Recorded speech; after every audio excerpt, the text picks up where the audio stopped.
Well, here we are back again. Now we've got some understanding of what paradigms are.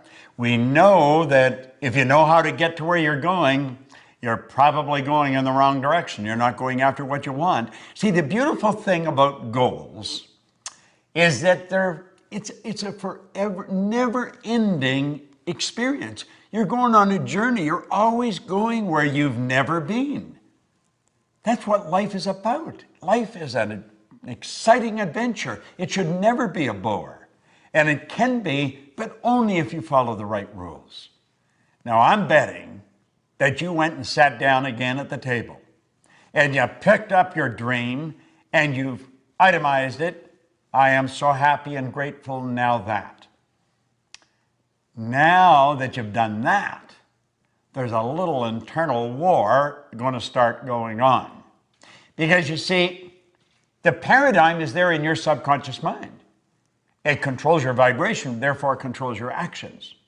Now, there was a doctor, I'm going to digress for a moment, and I'm going to share something with you that I consider the most phenomenal idea that I have ever learned.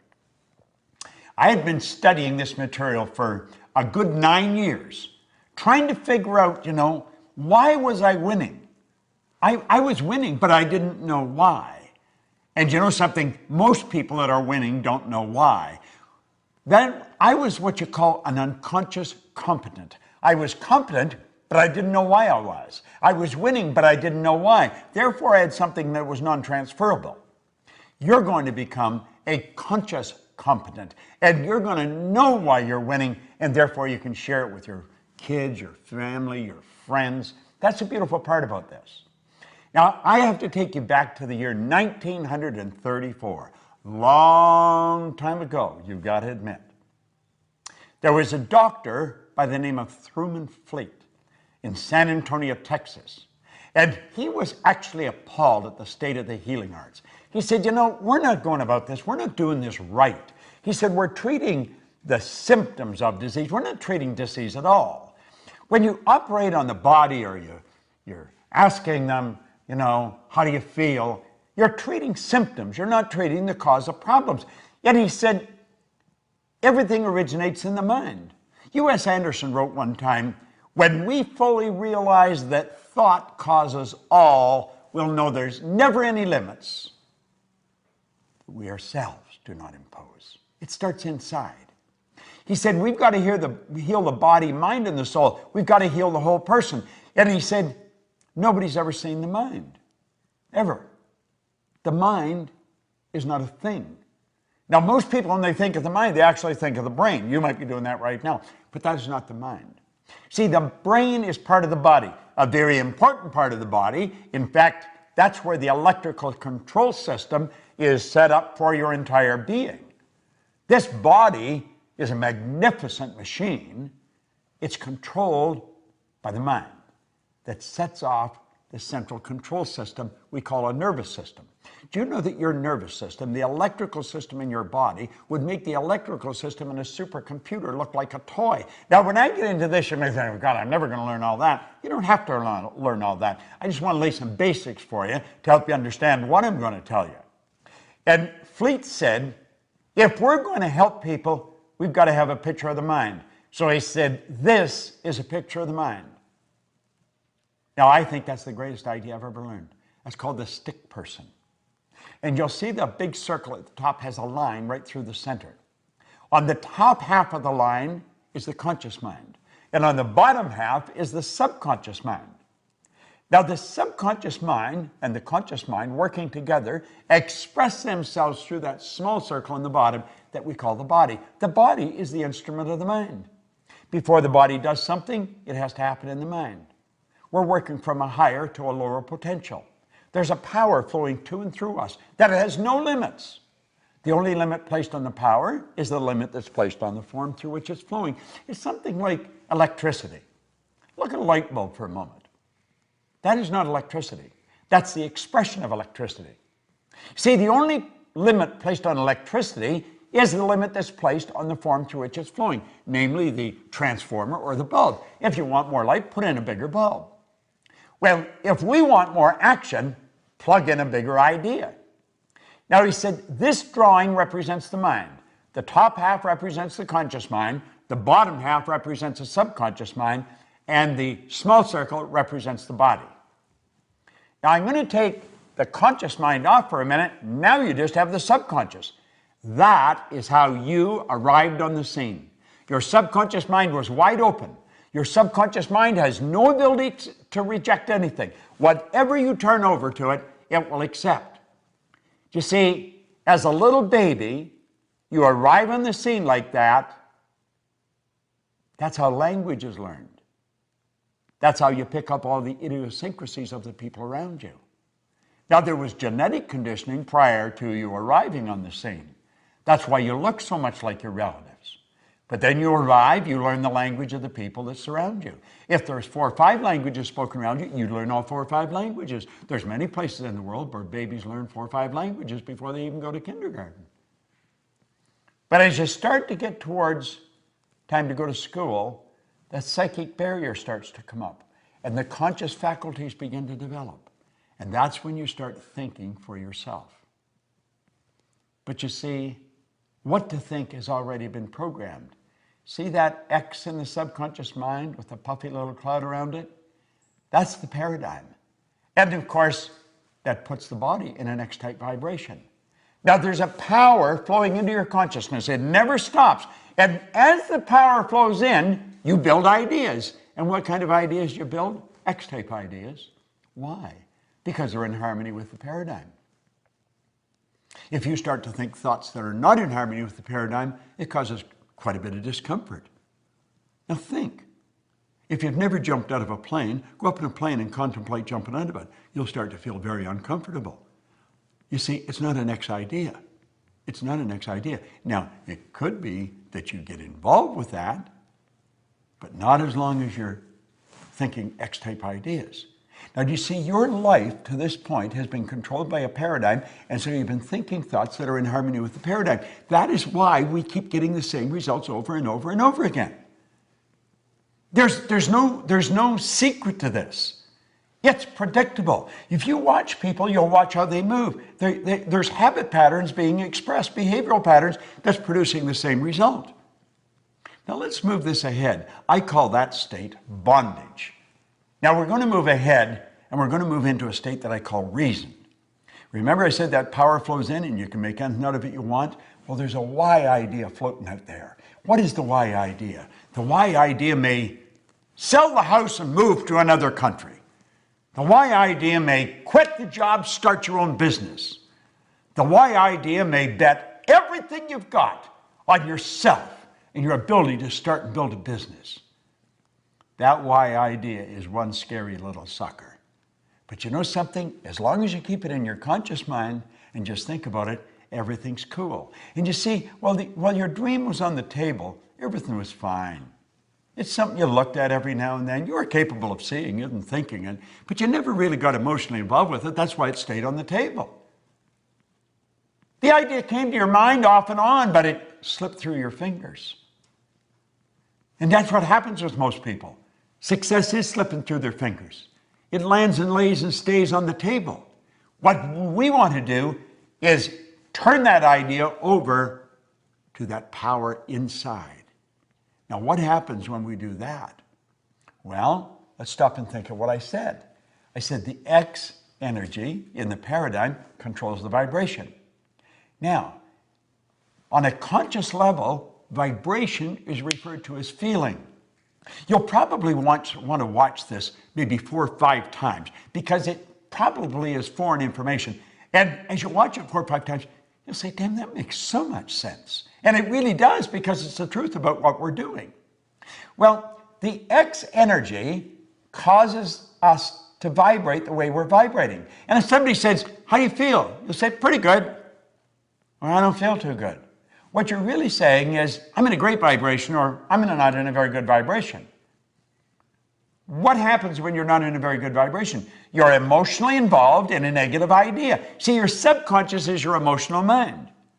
Now, if you go to turn that why idea over to the subconscious mind, which is what you have to do if you're going to act on it, all hell breaks loose. Now look at this. When you do that, when you take the why idea and you turn it over, you're going to find that worry, fear, anxiety strike, bang! A terror barrier pops up and you bounce off that terror barrier and you go right back into bondage. You think, oh God, I don't really want to do that. I mean, I don't need all that money. And I'd have all those income tax problems. And besides, I don't want to have the responsibility of a company. I may not earn much here, but I feel safe here. That's what keeps most people where they are. You see, the worry is on a conscious level. You worry you're not going to put it all together. Remember, you can't see the results. You can't see how you're going to do it. And that worry instantly turns into fear. You impress worry, and it turns into fear. Now, whatever's impressed must be expressed, and it turns into anxiety.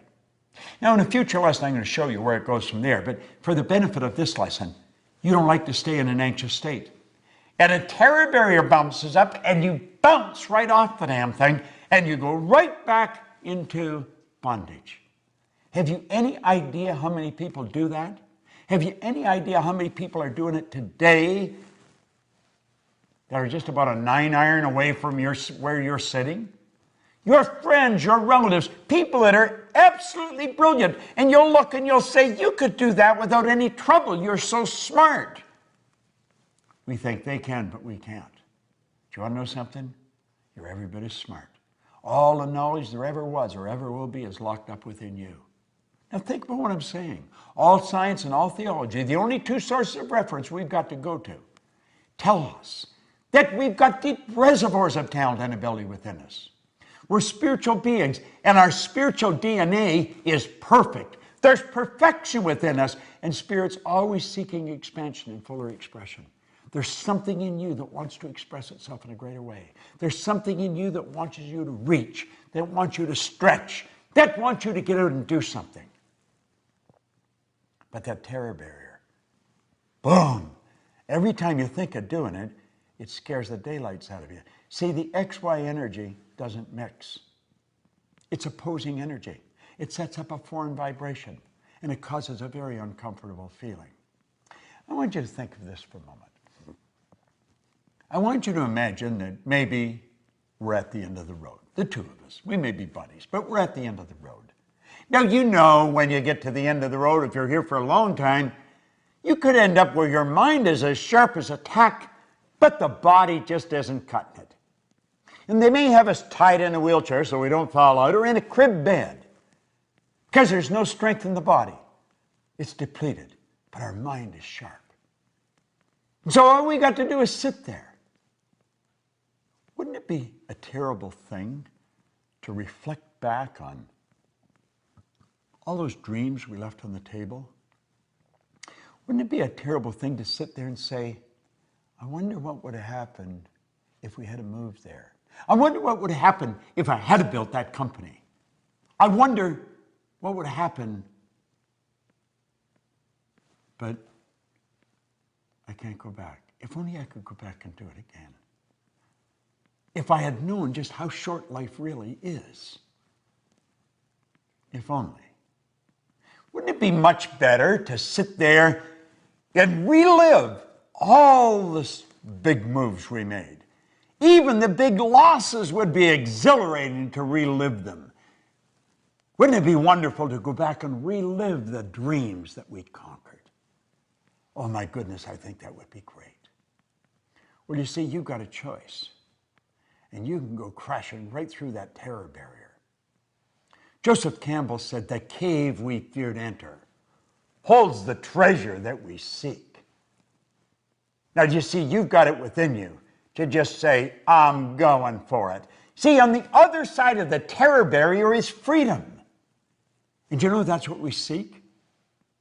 If you go to Washington, D.C. in the United States of America and go visit the Korean Wall,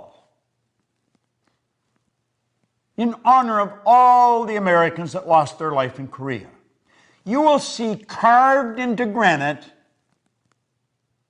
freedom is not free. You don't have to know how to get there, and you don't have to have a plan. Martin Luther King didn't have a plan. He said, I have a dream. You see what I'm saying? You just have to know the first step of action that's necessary. That's all you have to know. You got to have guts. And you know something? The more understanding you have, the more guts you will have. When you go crashing through that terror barrier, the fear doesn't leave, the uncomfortable doesn't leave, but through the repetition of impressing the why idea over and over and over, it eventually leaves. And you build a new paradigm. And then you start the same journey over, but you're starting it from a different place. Where you started here, now you're starting up here. And you've got all the experience. Personally, when I set a goal, if it doesn't scare the daylights out of me, I know it's no good.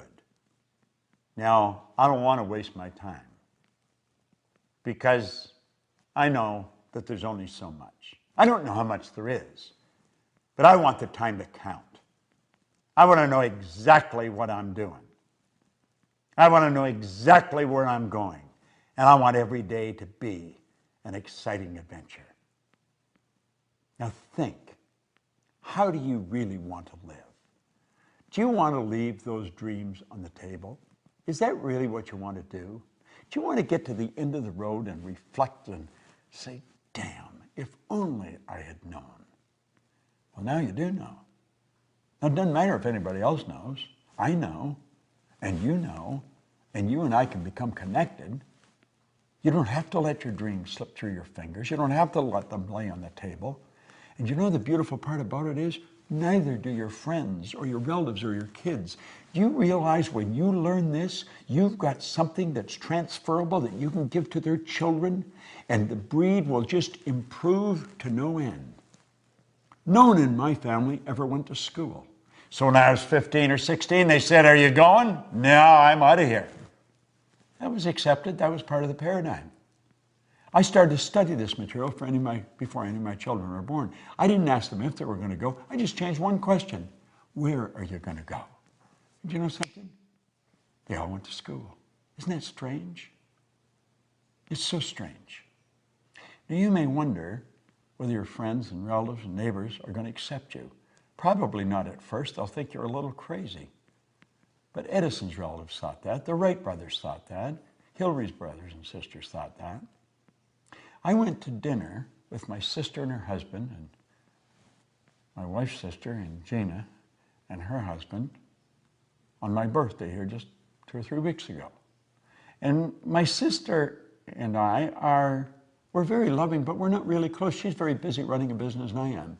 My brother and I, he's in Southern California, I'm in Toronto. So although we stay in touch and we love each other, we don't spend a lot of time together. We're very busy reaching our own goals.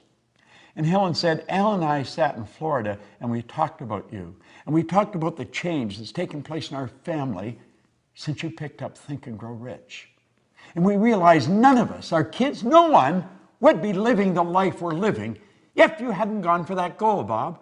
And she and Al had a plaque made and engraved, and they gave it to me for my 79th birthday. Said they were going to do it on my 80th, but they thought, no, we better do it now. I said, what do you think, I'm checking out? And I phoned my brother in Southern California. I was in Toronto, and I was thanking him for it. He said, yesterday was the 4th of July, Bob, and all the kids and all the grandkids and everybody was here. And I read them what was on the plaque that Helen was going to be giving you. And I told them none of them would be enjoying the life they were enjoying if you hadn't stepped out and bet on yourself. I felt so good. My sister said, my kids wouldn't be doing what they're doing. Her young daughter, Carolyn, came to seminars and she was just a little kid. And she made up her mind she wanted to be a lawyer and she wanted to be a judge. She is a Supreme Court judge in Canada today. Her son runs a multi-million-dollar business that my sister and her husband started. You have no idea who you're impacting. You have no idea how many people are watching you. They thought I was crazy. But when they saw I wasn't, they started to follow me. You go, they'll come. You've got more power in you than you'll ever use. God's gift to you is more talent and ability than you'll ever use in your lifetime. Your gift to God is to develop as much of that talent and ability as you can in this lifetime. Never let the terror barrier stop you. You go up against it and you crash right through it. That's why I'm here. I'm here to grow. Goals are not to get. Goals are to grow. The getting is just a side benefit. And remember, everything you own at the time of your death is going to belong to somebody else. You never own it, so don't ever let it own you. But don't sit back. Step out. Bet on yourself. Build that dream and go for it. Now you watch this. You watch this video. You watch all these videos you've received.